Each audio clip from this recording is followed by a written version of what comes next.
So the only caveat that I have for the teams that I'm most excited to watch this season is I'm not going to say the Celtics or the Lakers because I get the Celtics local channel, so I'm going to see every game. And the Lakers are going to be on national TV every week, so I don't think it's really necessary to say them. Also, like, it's LeBron and AD. Everybody wants to watch that. So anyway, let's move on to the rest of the league. The first one for me is Philly, because I just want to see how that weirdness all works. I mean, you look at where the NBA is at with spacing and everything that is 2020 basketball, and Philly's just the exact opposite. And the thing with Philly is, it's not a guarantee that it's going to be pretty every single night. In fact, it's probably not going to be pretty most nights. And hell, to go even deeper than that, there's probably going to be a select few times, maybe like 15 games or so, where it's just flat out ugly, where the spacing is just really awkward and Ben doesn't know where to go and they don't really use Horford the right way, but in the end, they still always just kind of figure it out. Now, I think on the flip side, there's going to be games where they just blitz teams, where Embiid is unstoppable, Horford and Embiid are just a brick wall, they switch everything, and Ben just does Ben Simmons things. Also, the constant thing about Ben Simmons potentially shooting a three-pointer is going to be really fun to watch when it's like a Tuesday versus the Spurs, you know? So all that's going to be cool. Also, I get to watch Al Horford, who remains one of my more enjoyable players to watch, even if it's boring pick-and-roll defense and handoff passes and things like that. But you know what? That's where we are, okay? You're on this channel for a reason. So Philly's number one. Number two, you know, a team that is kind of similar in that Philly sphere of physicality and potential awkwardness with spacing, but still figuring it out. A team that I have just been bigging up for a minute here, whether it's on my Twitter or on the tube, is Miami. The only other Eastern Conference team on this list, by the way. Shout out to the Hawks, who will be very fun, but at a certain point, when it's like the 70th game of the season, I'm going to be all done with watching the Hawks unless they're deep in the playoff race, whereas I could picture myself watching Miami at any time, partially because I think they're going to be deep into like the 3-4 race in the Eastern Conference. Feel free to think they're going to suck, but I don't. I've always just loved watching Spoelstra's offense. Like, even 2 years ago when there was no dude who could create like that. Shout out to D-Wade. It was just fun. It was fun to just watch all the constant movement. It's fun to watch James Johnson, like, dribble up floor, scoop it to the guy next to him, set a screen for him immediately, roll to the rim, barrel into a dude. No clue if James Johnson's even gonna play like that this season. If Dion's healthy, there's always the factor of, is he gonna score 2 points or is he gonna score 45? That's a little bit of an exaggeration, but you get what I mean. And then, of course, there's just seeing Bam go to a different level, which I think is definitely happening, and Winslow remains interesting, and there's also just the Jimmy Butler show where, look, wherever Jimmy actually ranks in the NBA, I don't know. We'll say at this point he's the 20th best player in the league. Give or take, whatever. There are random nights where he can just be like the 10th best dude in the NBA, where he scores like 27, plays really good defense, gets like 7 assists, 6 boards, hits the biggest shot of the night.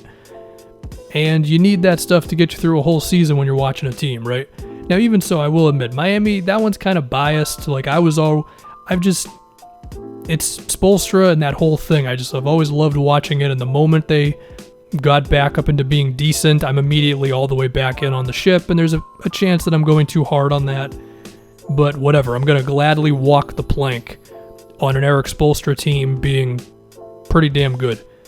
So those are the two in the East. The other ones are in the West. I guess it's 5 teams. That's what I'm going with here. I'm going to put these 2 teams together because they're kind of here for the same reasons. The Pelicans and the Mavs.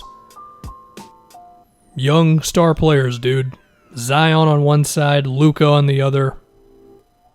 But then you also have intriguing other dudes like Ingram and KP, and I don't really think those two are on the exact same level, but I don't think they're like super far off either. I mean, certainly KP at his best has been better than Ingram, but between the potential health scare and the idea that Porzingis just can't last a whole season. Perhaps those two are closer than we think. I don't know. But it's just going to be really fun. And I think both of those teams are going to be all the way deep into the whole thing, all the way to the end. Maybe not all the way to the end. I could see them filtering out with maybe about 2 weeks to go, where they both finish, I don't know, 37, 38 wins each, something like that. So if I'm going to have a fifth team, I'm going to end up mentioning a bunch of teams. But if I can just have a fifth team, there's a few candidates. Now, it's easy to just say, well, the Grizzlies. But the thing with Memphis is, yeah, I get it, Ja and Jaren. And Jaren Jackson is very high on my young player potential list thing that I've never made, but I just thought of off the top of my head. The thing with that, though, is it's going to be a lot of, like, Valanciunas. It's going to be a lot of things besides just Ja Morant and Jaren Jackson Jr. lighting the world on fire. Also, like, I feel like Ja's going to play, like, 28 minutes. So that gives me another 20 minutes with someone else running the show at point guard, and I don't know. I'm not saying I'm never going to watch. I'm certainly going to watch my fair share of Grizzlies games, but I just don't think I'm going to be locked in with them game in and game out like that. Sacramento was a very easy pick, and for good reason. I mean, they were the most fun team last season. They could end up being the most fun team again this year. And if you want to go with them, and you think I should go with them, that's totally valid. In fact, you might be right. But the team that I'm going with is going to be, it's the T-Wolves, okay? Nah, I get it. Andrew Wiggins, mid-range jumpers, yeah, I got you. I hear you 100%. But I do this every offseason, right before the year starts, where I just big up Karl Anthony Towns so much. And I'm going to do it again, man. I legitimately believe he's going to average like 30 points a game off of everything. Pick and rolls, pick and pops, getting a rebound, bringing it down floor himself. His playmaking has been good. It could even go to great this season.